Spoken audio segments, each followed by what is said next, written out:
دوستان عزیز سلام. امروز در بازار لشنشاهی چالش داریم. این توپ اونم امید دبه، هر کی توپو داده و دبه من جا همیشه عوض و الان فعلا اسپانسر یا آقا آلوچه فروش، هر کی تو ده 1 کیلو آلوچه بعد شیمی لوکیشن آقا بزن 1 کیلو آلوچه بزن بزن 1 کیلو آلوچه جایزه بگیر.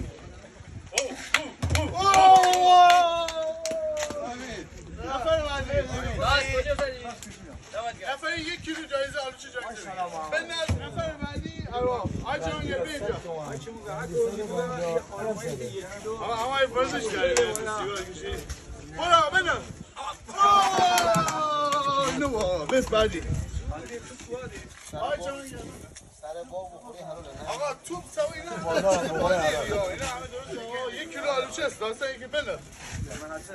توده. Tamam fazla kem ne konuş?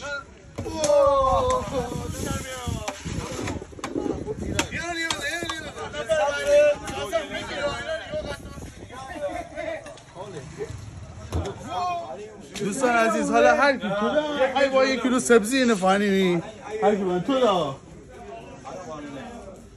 نو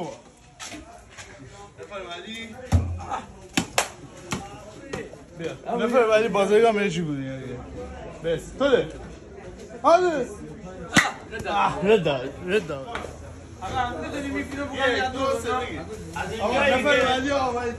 از اینجایی که من خیلی ورزشکارم اینجا دوستان همین چالش ویدیو دوستانی اکثرا شرکت بوده، اکثرا موفق نبود چون به هر حال چالش سخت‌تره.